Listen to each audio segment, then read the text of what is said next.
नमः सिद्धेभ्यः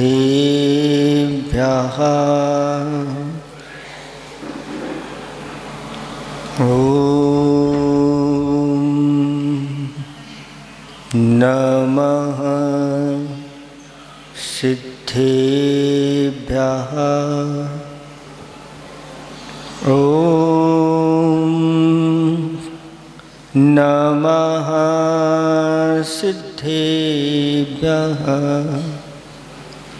निर्मल जल सामान्य है जिनका, चंदन से है दिव्य वचन। अक्षत सम अक्षत है श्रद्धा, सुमनों सा सुंदर है तन। नैवेद्य चरित्र ज्ञान है दीपक, वसु विधि करते धूप दहन।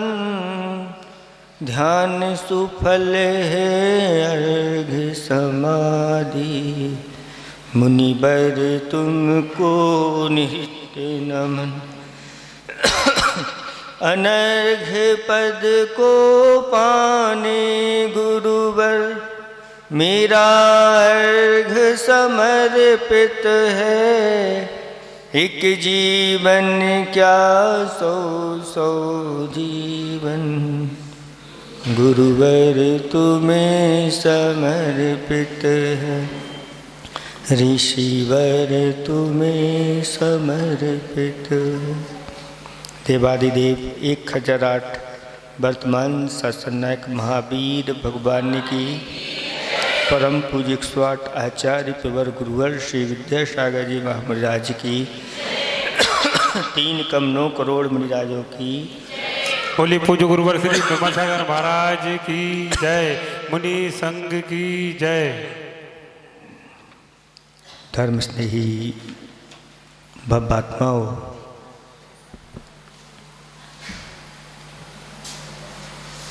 वैराग्य भावना आप लोग पढ़ते रहते हैं और उसमें एक पंक्ति आती है, पुण्य उदय जिनके तिनके भी, नाही सदा सुख साथा।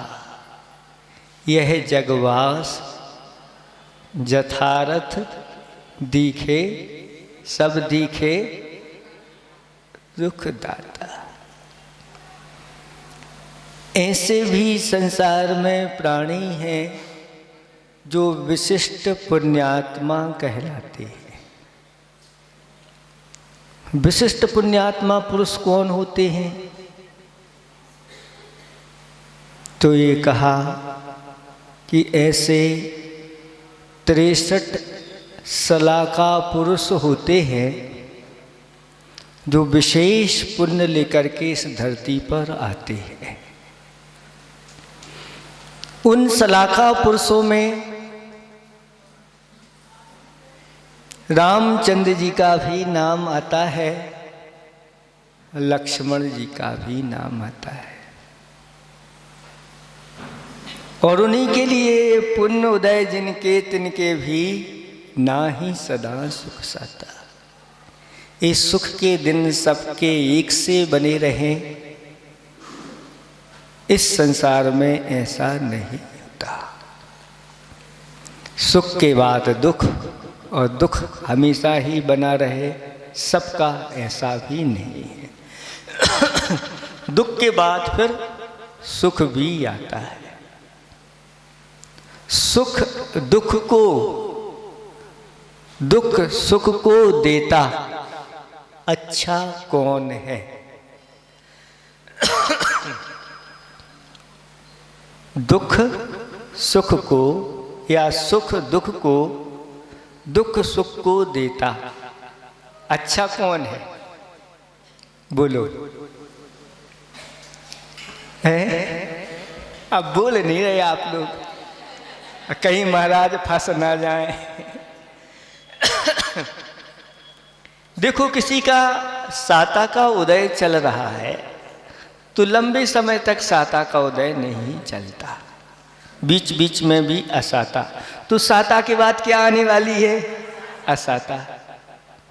और किसी का असाता का उदय चल रहा है तो उसको क्या मिलने वाला है? साता। तो दोनों में अच्छा कौन है? सुख के बाद दुख आने वाला है और दुख के बाद सुख आने वाला है, अच्छा कौन है? कह रहे कोई अच्छा नहीं है। तो अभी सिद्ध थोड़ी बन गए हो आप, हैं? दुख ही ठीक। हाँ, अब आ गए, सही लाइन पे गाड़ी आती चली जा रही है। डॉक्टर साहब भी कह रहे हैं महाराज दुख ही ठीक है, क्योंकि दुखी व्यक्ति ही हमारे पास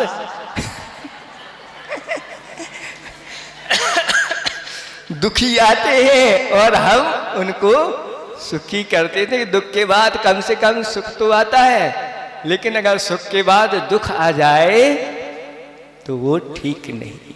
इसलिए आचार्य भगवंतों ने कहा कि अगर सच्चा सुख चाहते हो तो दुख से मत घबराओ और ऐसा पुरुषार्थ करो कि जिसके बाद फिर कभी दुख आए ही ना। लेकिन बिना दुख के सुख की प्राप्ति नहीं होती, क्योंकि हमने सुख में गाफिल होकर के अनेक प्रकार के पाप कार्य किए हैं और पाप का संचय किया है। अब जब वह उदय में आता है तो अनेक प्रकार के दुख प्रदान करता है। लेकिन जो उन पापों को नाश करने के लिए कुछ कष्टों को अपना लेता है, आगे जाकर के वह सुखी हो जाता है, ऐसा जैन धर्म कहता है। इसलिए पर्युषण पर्व आते हैं और आप तैयार हो जाते हैं, किसके लिए? पाप धोने के लिए।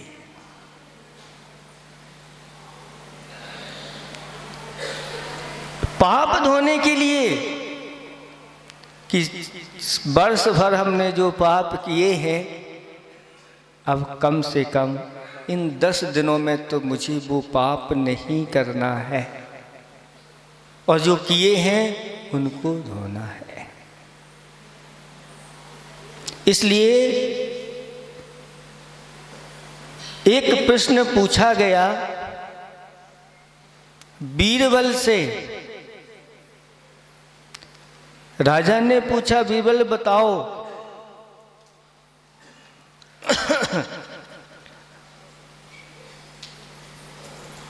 30 में से अगर 10 निकल गए तो क्या बचेगा?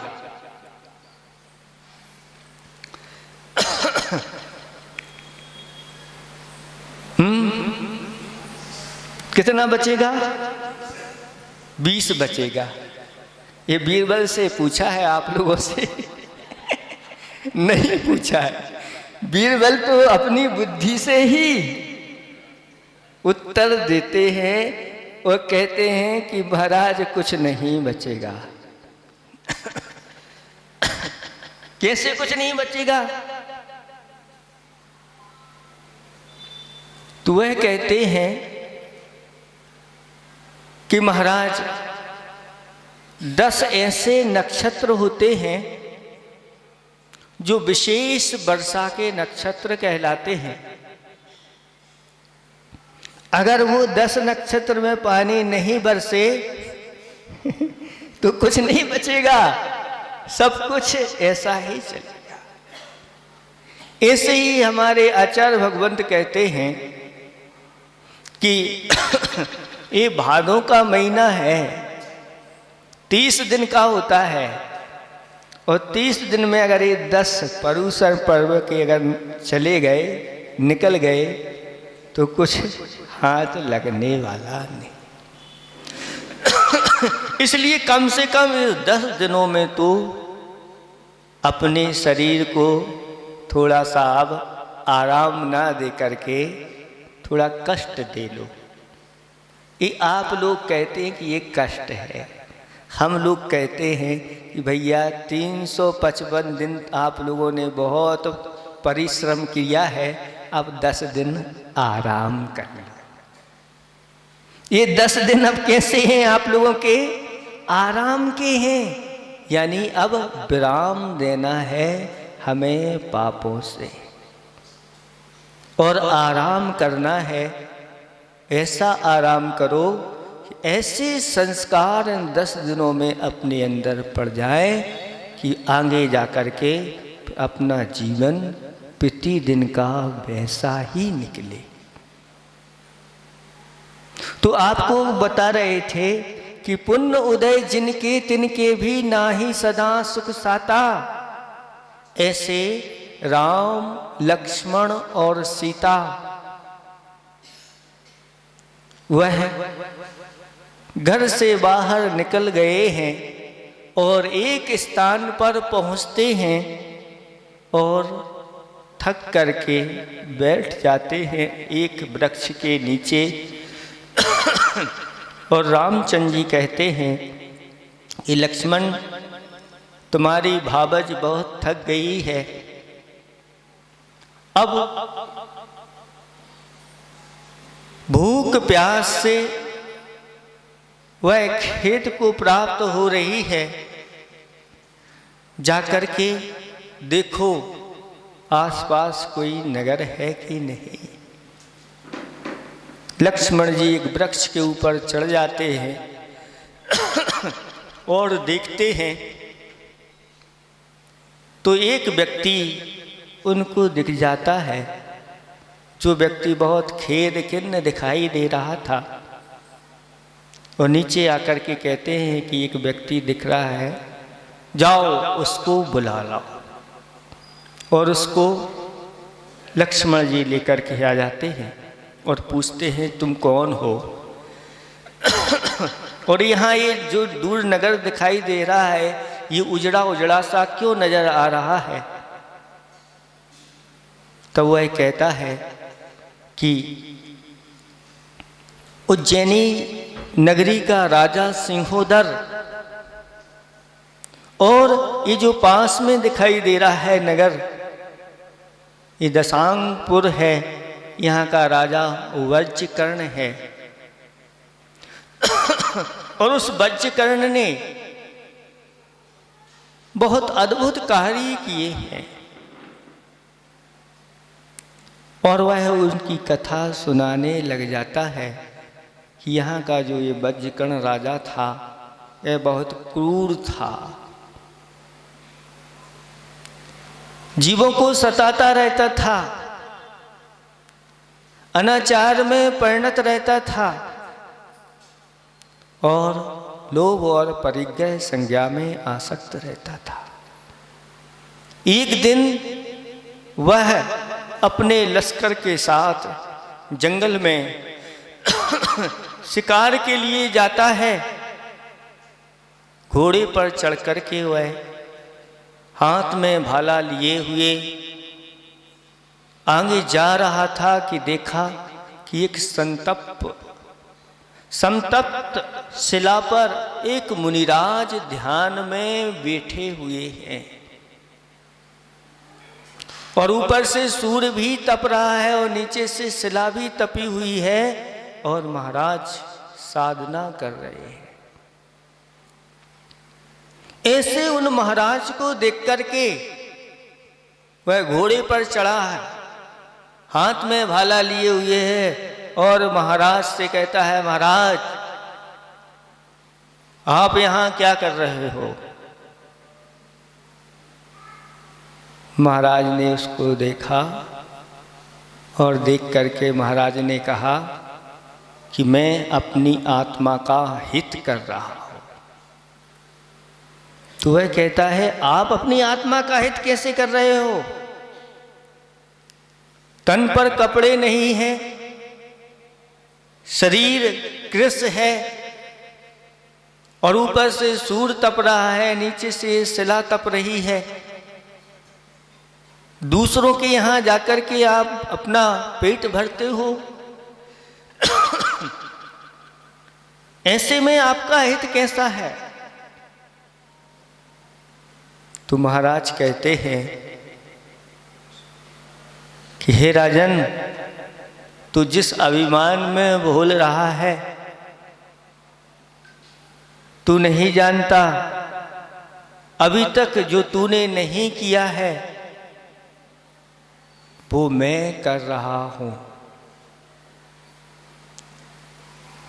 तू निरंतर जीवों के ऊपर अत्याचार करता आ रहा है, पाप का संचय कर रहा है, विषयों में लीन है और निरंतर परिग्रह संग्राम में आसक्त है, विषयों में आसक्त है। तू निरंतर पाप का बंध कर रहा है। पूर्व पुण्य के उदय से तुझे ये सब मिला है, वैभव मिला है, लेकिन अब पाप का संचय कर रहा है, इसलिए दुर्गति में तू जाएगा। और मैंने सभी पापों का त्याग कर दिया है, इंद्रियों पर विजय मैं प्राप्त करता हूँ, निरंतर पाप कर्म को नष्ट करने का पुरुषार्थ करता हूँ, इसलिए मैं आत्मा का हित करता हूँ। वास्तव में आत्मा का हित मुनिराज और जो श्रावक जिन्होंने व्रतों को अंगीकार कर लिया है, जीवों के ऊपर दया धारण करते हैं, सच्चे देव शास्त्र गुरु की जो श्रद्धा रखने वाले हैं, ऐसे श्रमण और श्रावक ही अपनी आत्मा का हित करते हैं। हे राजन, तू अपना कल्याण चाहता है तो अपना हित कर, बस ऐसा महाराज ने कहा। और वह घोड़े पर जो चढ़ा हुआ था वह नीचे उतर आया और घुटने टेक करके महाराज को नमोस्तु कहता है। हे महाराज, आपको प्रणाम, आपको नमस्कार हो। धन्य है आपने जो इस प्रकार का ये कार्य किया है। बिरले ही जीव होते हैं जो इस प्रकार के कार्य करने के लिए तत्पर होते हैं, जिनको इस प्रकार की सुध बुध आ जाती है कि मुझे क्या करना चाहिए क्या नहीं। आत्मा का हित किसमें है? ये आप ही कर रहे हैं। और उनकी भक्ति स्तुति करना उसने प्रारंभ कर दिया और उसको भी उन मुनिराज के प्रति श्रद्धा जागृत हो गई और मुनिराज से उपदेश कहने के लिए उसने प्रार्थना की और मुनिराज ने उपदेश दिया। तब वह मुनिराज से कहता है कि महाराज, आप जैसा मैं छोड़ तो नहीं पा रहा हूँ, लेकिन मैं आज से श्रावक के व्रतों को अंगीकार करता हूँ और आज से मैं ऐसा एक नियम लेता हूँ कि वीतराग प्रभु और निर्गंत गुरु के अलावा मैं कहीं अपना सिर नहीं, व्रती गुरु के चरणों में ही अपना सिर झुकाऊंगा। कहा है, नमोकार समम मंत्रम वीतराग समम प्रभु संवेदाचल समम यात्रा न भूतो न भविष्यति। नमोकार मंत्र के समान कोई दूसरा मंत्र नहीं और वीतराग भगवान के समान कोई दूसरे भगवान नहीं। क्योंकि वीतराग मुद्रा ही ये सब कुछ बताती है। भजन पढ़ते हैं आप लोग, निरखो अंग अंग से जिनवर के, जिनके से छल के शांति अपार। भगवान के दर्शन अच्छी तरह से निरख निरख करके करना चाहिए। आंखें खोल करके करना चाहिए कि बंद करके करना चाहिए? हैं? खोल के कि बंद करके? भगवान जब सामने हो तो अच्छी तरह से आंखें खोल लेना चाहिए। अपलक दर्शनीय होते हैं भगवान, यानी बिना पलक झपकाए भगवान को देखो और उनके अंग अंग से कैसी शांति झर रही है। भगवान आसन लगा करके बैठे हुए हैं और पद्मासन से बैठे हैं। वो क्या कह रहे हैं? उनके चरण कमल, चरण कमल जिनवर के कहें, घूमा सब संसार। क्षण भंगुर इस जगत में निज आत्म तत्व ही सार। पूरा संसार घूम लिया है इन चरणों ने। उस संसार में अगर कोई सार निकला है तो आत्म तत्व ही सार है।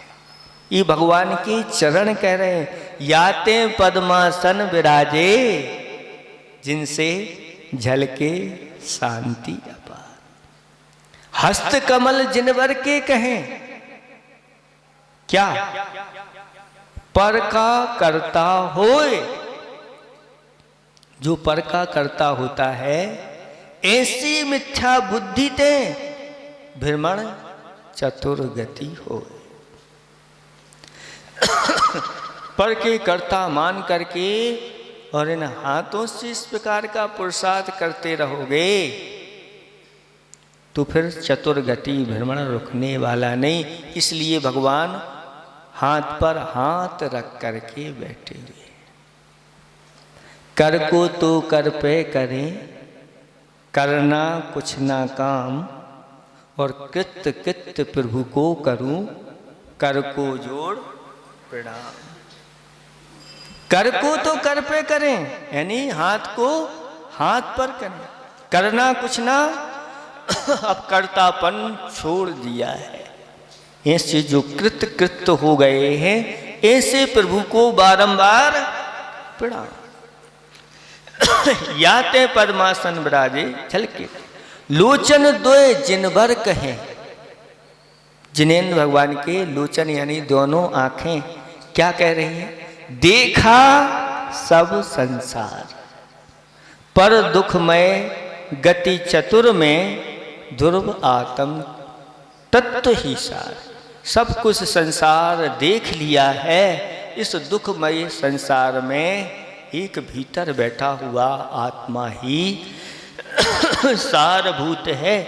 याते नासा दृष्टि विराजे, जिनसे झलके शांति अपार। नासा दृष्टि ही कह रही है, अब कोई किसी प्रकार की आशा नहीं है।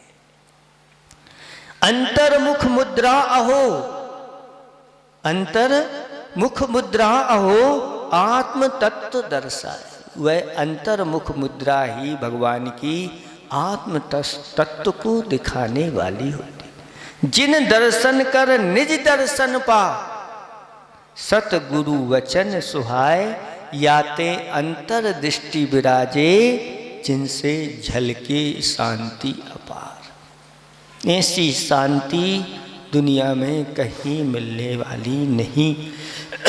जो जिनेन्द्र भगवान के पास जाकर के, लेकिन जिनेन्द्र भगवान के पास जाकर के भी जल्दी से सिर पटका और आगे बढ़े, सिर पटका आगे बढ़े, सिर पटका आगे।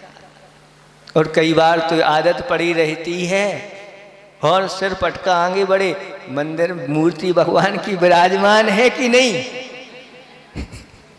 यही पता नहीं रहता। क्योंकि पर्युषण पर्व आने वाले थे, लोगों ने मूर्ति उठाई और उनके मंजन के लिए, और एक सज्जन जल्दी जल्दी करते जा रहे थे वो वेदी पड़ी, उस पर भी कर गई और आगे बढ़ गए। एक बार अच्छी तरह से भगवान को देख तो लो, और देख करके भगवान की पूरी मुद्रा को देख करके और शिक्षा प्राप्त करो। वास्तव में जो सुख है अपने अंदर ही है। ऐसा भगवान ने जब समझ लिया तो क्या किया, सब कुछ छोड़ करके उस राजा ने भी नियम कर लिया कि अब बस निर्ग्रंथ वृत्ति मुनिराजों के और ऐसे वीतराग भगवान के दर्शन करके बस उनके आगे ही ये सिर झुकेगा, और कहीं यह सिर झुकने वाला नहीं। और उस दिन उसने उपवास धारण किया, और जो सब अपने लश्कर के साथ गया था वहीं पर उसने रात्रि विश्राम किया। महाराज वहाँ से विहार कर गए और अपने लिए उसने शुद्ध भोजन तैयार किया। शुद्ध भोजन तैयार करने के बाद अतिथि के सत्कार के लिए जंगल में ही खड़ा हो गया। भाग्य से वही मुनिराज आ गए और पड़गाहन किया, उनको आहार दिया, और आहार देने के बाद अपने घर वापस चला गया। वापस चला गया, घर पर आके अपनों व्रतों का पालन करने लगा। लेकिन विचार करता है कि सिंहोदर मेरा स्वामी है, अभी तक तो मैं उसको जाकर के नमस्कार करता था, अब लेकिन मैंने तो संकल्प कर दिया है कि ये सिर झुकेगा तो वितराग भगवान के सामने, निर्ग्रंथ मुनियों के सामने झुकेगा, अब उसको हम कैसे नमस्कार करेंगे। और मन में उसकी युक्ति आ गई कि एक अंगूठी बनवा करके, स्वर्ण की अंगूठी बनवा करके, और उसमें एक रत्नमयी छोटी सी मुनि सुब्रतनाथ भगवान की उसमें प्रतिमा बनवा करके और उसी में जड़वा ली, और विचार किए कि जब भी ऐसी बात आएगी तो मेरा नमस्कार भगवान मुनि सुब्रतनाथ को ही होगा। और ऐसा वह करने लगा, लेकिन किसी को पता चल गया कि यह वज्रकर्ण ऐसा करता है कि वह राजा को नमस्कार नहीं करता, राजा की ओर तो उसको रहता है, लेकिन जब झुकता है तो वह मुनि सुब्रतनाथ भगवान को। और राजा के कान में जाकर के उस छिद्रान वेशी ने बता दिया कि राजन, यह वज्रकर्ण आपसे मायाचारी करता है, आपको नमस्कार नहीं करता, वह तो अंगूठी में विराजमान प्रतिमा को नमस्कार करता। तब उसको राजा को क्रोध आया और कहता है अब इसको तो मैं प्राण दंड दूंगा, और छल के माध्यम से उस वज्रकर्ण को अपने पास बुलवाया। और वज्रकर्ण अपने 100 सैनिकों के साथ घोड़े पर चढ़ करके आ रहा था कि रास्ते में एक व्यक्ति मिला और कहा रुको रुको रुको, कहाँ जा रहे हो, वहां मत जाओ, वहां अगर गए तो तुम्हारी मौत निकट है। क्यों, क्या बात हो गई? आप जो इस प्रकार से दर्शन करते हो उस राजा को किसी ने बता दिया है, और राजा बहुत क्रोधित है और तुम्हारे लिए बुलवा रहा है, अगर तुम नमस्कार नहीं करोगे तो तुम्हारे लिए प्राण दंड मिलने वाला है, इसलिए लौट जाओ। तब वह लौट गया और लौट करके जाकर के अपने ही नगर में एक कोट पर जाकर के सुरक्षित हो गया। और उस राजा ने चढ़ाई कर दी वज्रकर्ण के ऊपर और उसके नगर को घेर लिया, सारे नगर को उजाड़ दिया। अब लेकिन वह वज्रकर्ण को पकड़ने के लिए तैयार है लेकिन वज्रकर्ण ऐसे कोट में बैठा हुआ है, वहाँ प्रवेश नहीं कर पा रहा है। ये सारी घटना राम के लिए उस व्यक्ति ने सुना दी। तब लक्ष्मण से कहा, जाओ जाकर के देखो कुछ भोजन पान की व्यवस्था हो तो करके लाओ। और लक्ष्मण जैसे ही वहाँ पर पहुँचता है, और जो राजा ने वहाँ पर अपनी छावनी बिछा रखी थी वहीं से निकलता है, तब वहाँ के लोग पूछते हैं, कहाँ जा रहे हो, वहाँ मत जाना। लक्ष्मण किसी की सुनता नहीं और आगे बढ़ता चला जाता है। और जहाँ वज्रकर्ण बैठा हुआ था ऊपर, और वहाँ पर जाकर के वहाँ के लोग पूछते हैं, क्यों, कहाँ से आए हो, कहाँ? मैं यहाँ पर आया हूँ, मुझे भोजन पान की व्यवस्था चाहिए। और जैसे ही वज्रकर्ण की दृष्टि उस युवक पर पड़ती है और वह कहता है, हाँ आने दो, जल्दी आओ, जल्दी आओ।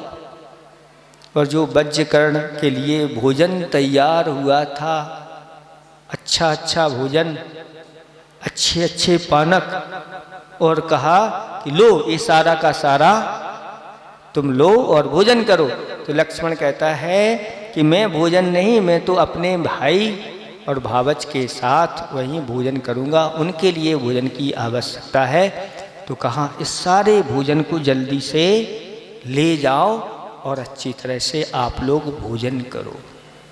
चूँकि वृत्ति बन गया था वज्रकर्ण, और अतिथि सत्कार उसका धर्म था।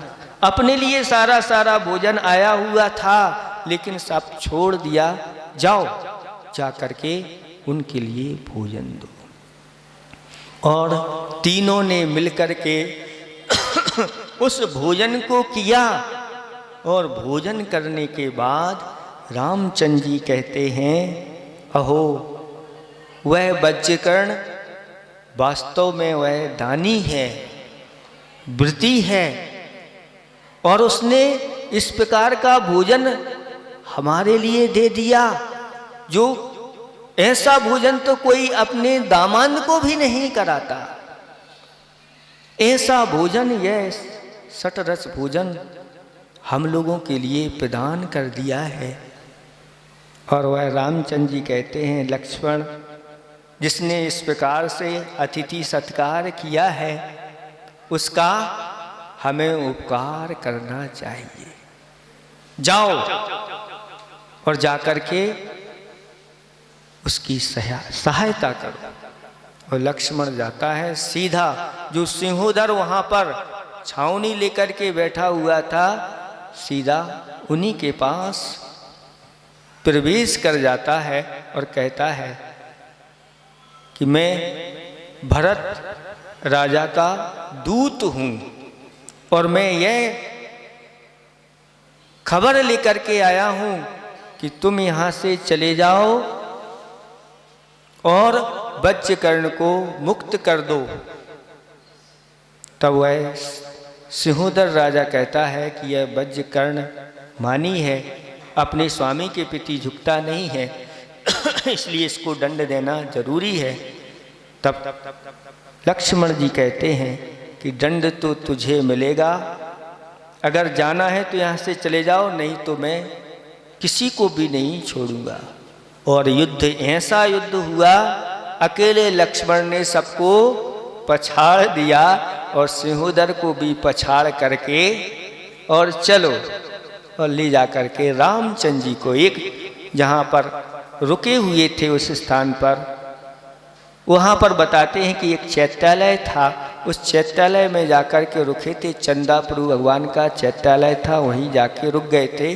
सीधे जाकर के वहाँ पर मंदिर में ले गए और रामचंद्र जी के पास वह हाथ जोड़ते हुए कहता है, मुझे क्षमा करो, क्षमा करो। इतने में उस राजा की पत्नियां भी आ जाती हैं और अपनी पति की जीवन भिक्षा मांगती हैं और कहते हैं, रामचंद्र जी घबराओ नहीं, जैसा वज्रकर्ण कहेगा उसके अनुसार होगा।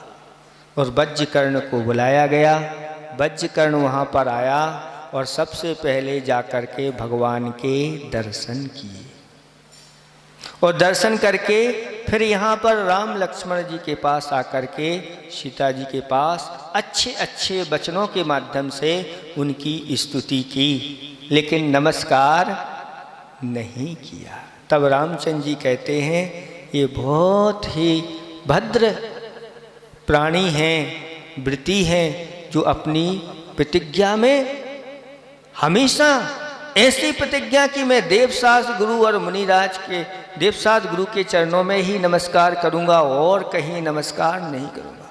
वास्तव में इसका जो मस्तक है वह बहुत उच्च है, धन्य है, जो ऐसी अंदर से ऐसे दृढ़ संकल्पित हो गया। और होना ही ऐसा ही चाहिए कि जो मस्तक देव शास्त्र गुरु के चरणों में झुके वह कहीं फिर झुक नहीं सकता। किसी ने कहा है कि जो झुके प्रभु चरणों में वो सिर मांगता हूं, जो झुके प्रभु चरणों में वो सिर मांगता हूं, प्रभु आपके दर्शन की नजर मांगता हूं। मुझे चाहिए प्रभु तेरी बंदा नवाजी, ना घर मांगता हूं ना जर मांगता हूं, ना घर मांगता हूं ना जर मांगता हूं, हो ना जाऊं बेसुध तेरे जलबों से, हो ना जाऊं बेसुध तेरे जलबों से, हे प्रभु मैं ऐसी नजर मांगता हूं। क्या कहा इसमें?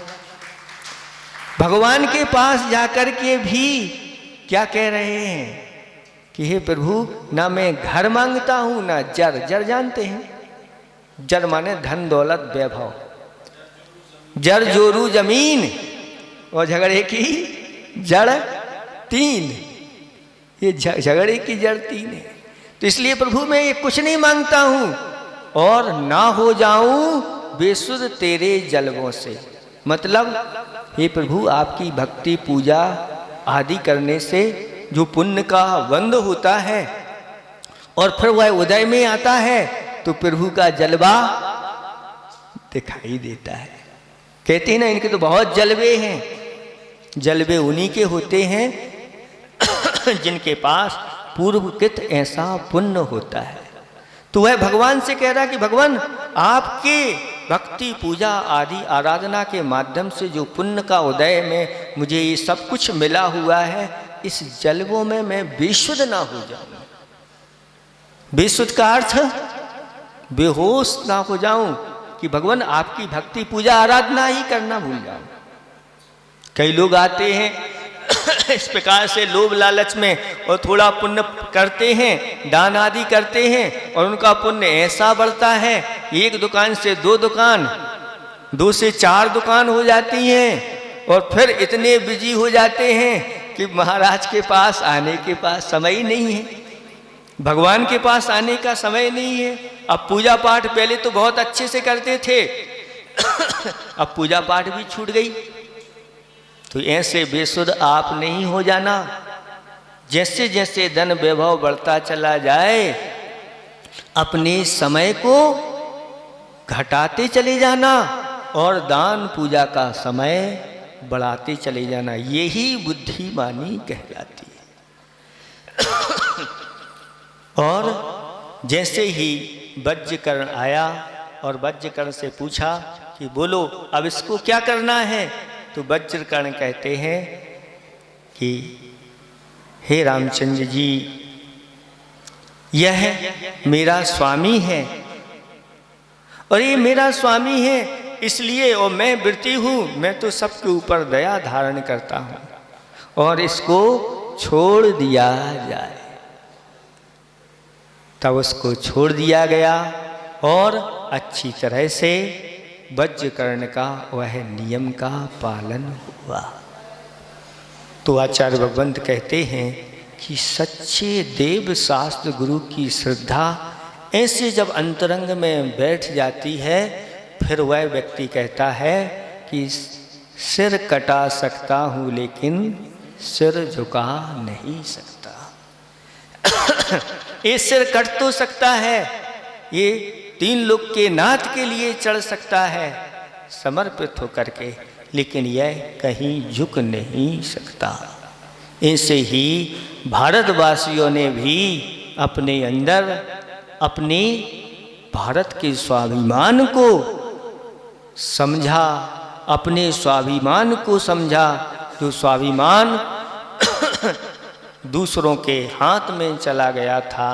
उन्होंने भी इस प्रकार से संकल्प ले लिया कि सर कटा सकता हूं लेकिन सर झुका, ये सर झुकेगा तो अपने राष्ट्रीय ध्वज के लिए झुकेगा और किसी ध्वज के लिए सिर नहीं झुकेगा। जिसमें 3 रंग हैं, एक सम्यक दर्शन का रंग है, एक सम्यक ज्ञान का रंग है और एक सम्यक चारित्र का। जहां पर यह दर्शन, ज्ञान और चारित्र की त्रिवेणी जिस ध्वज में बहती हो और जिस ध्वज में अरहंत भगवान, अरहंत भगवान का कलर कौन सा? सफेद। सिद्धों का कलर लाल और हरा। उपाध्याय परमेष्टि गुरु का, जिसमें अरहंत देव सिद्ध, अरहंत सिद्ध और साधु जिस ध्वज का वर्ण हो और जिसमें 24 तीर्थंकर के 24 आरे हो, 24 का प्रतीक है। और ये भरत का, ये भारत है। आदि नाथ भगवान के पुत्र भरत से ही ये भारत कहलाता है। ऐसे इस ध्वज की रक्षा हमेशा हमेशा करना चाहिए। उस राष्ट्र के लिए हमेशा हमेशा समर्पित रहना चाहिए, क्योंकि ये राष्ट्र रहेगा तो ये राज्य रहेगा, ये राज्य रहेगा तो समाज रहेगी, समाज रहेगा तो धर्म रहेगा और धर्म रहेगा तो धर्मात्मा भी इस पृथ्वी पर विचरण करते रहेंगे। इसलिए राष्ट्र भी अपने आप में एक धर्म है। इसकी रक्षा के लिए हमेशा हमेशा हमें तत्पर रहना है, क्योंकि राष्ट्र की रक्षा से ही धर्म और धर्मात्मा की रक्षा होती है। इसलिए आचार्य भगवंत समंतबद्ध स्वामी कहते हैं कि यह सिर झुके तो सच्चे देव शास्त्र गुरु के लिए झुकना चाहिए।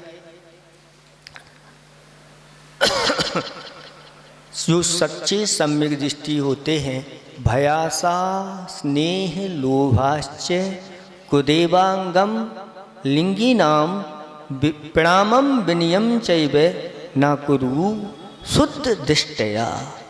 जो शुद्ध सम्यक दृष्टि होते हैं, किसी प्रकार से भय से अथवा स्नेह से अथवा लोभ से, किसी भी प्रकार से, है ना, जो कुदेव कुगुरु और कुआगम है, उनको ना तो प्रणाम करते हैं ना उनकी विनय करते हैं।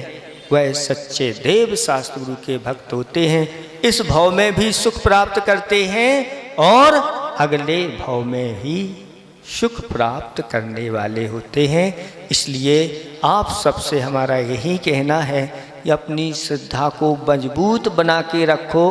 किसी लोभ लालच में आकर के इधर उधर की इस प्रकार से प्रवृत्तियाँ आप नहीं करें, जिसके माध्यम से हमारा भविष्य, जब एक क्रूर राजा होकर के, एक ऐसा निर्दयी राजा होकर के, मिथ्या दृष्टि होकर के भी और अत्याचारी होकर के भी, दुराचारी होकर के भी मुनिराज के वचन सुनकर के पानी पानी हो गया और ऐसा वृत्ति बना कि वह अब किसी के आगे अपना सिर झुकाने के लिए तैयार नहीं है। अहिंसा परमो धर्म की।